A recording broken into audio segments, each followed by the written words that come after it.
Last Thursday was Iaapa and it's looking cooler than ever. Up next, we have a full recap of Iaapa 2017. This is JoJo Man 5.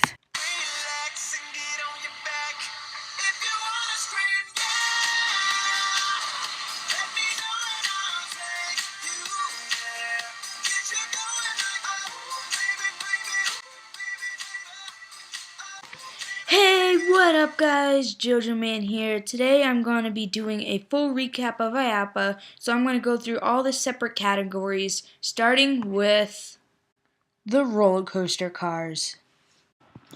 Well, as all of you guys know, 2018 is shaping up to be one of the best years for coasters in a long time. And I think Iaapa showed that we should have a lot of stuff to be excited for.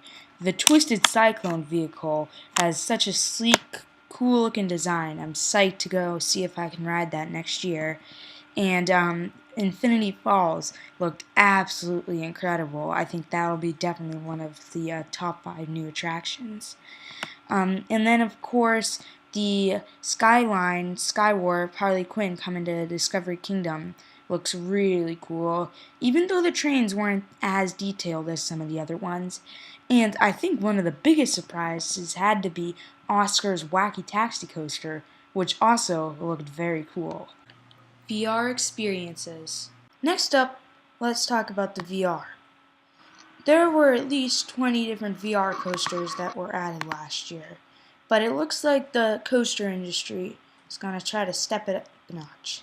This year, we'll be getting VR water slides, virtual games, shooters, and a virtual bird simulator.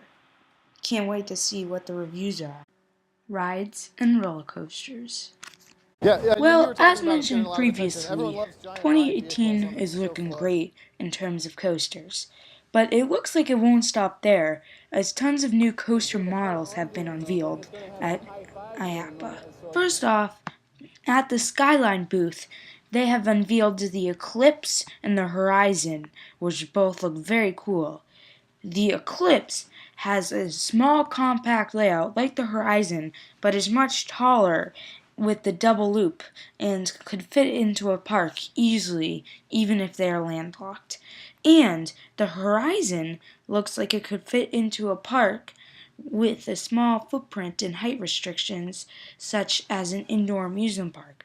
They both look very cool and I can't wait to see how they turn out. Next up, at the Wiegand booth, it looks like next year we are going to be getting a looping water slide, or at least that's what it's described as, in this wicked cool turning masterpiece that has already been built, just as a prototype, but hopefully it will be coming to some park next year because it looks very, very cool. Next up, at the Chance Ride booth, it looks like we will be getting an even crazier version of the Aero and S&S free spins.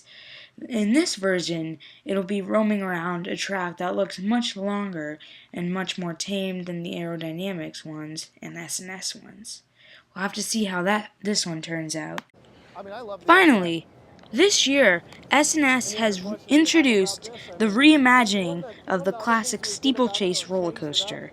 It looks to be a good throwback to the old steeplechase at Blackpool Pleasure Beach, which currently has positive reviews, and so I can't wait to see how this one turns out. It looks to have a long layout that looks like it can hold some pretty high Gs, and looks like it will pick up some speed along the way as well. I'm curious to see which parks will get it, because I think it would definitely be a good pick for a smaller park, even though it does have a low capacity. Everything else. Well, before I end this video, I just wanted to point out a few things that didn't really fit into any of the categories, but looked cool nonetheless. As you can see here, they had an SBS spinning coaster, and they had a cool Zam parallel, flying model that looked like it would fit very well at SeaWorld. Other than that, they had a shooter, which looked very cool, and it looked interesting. I don't think I've ever done something like that. Very unique as well. And an interactive ice skating rink, which I believe was there last year. And then, of course, I wanted to point out that Legoland Florida in Malaysia will be getting the VR on their Mac Wild Mouse.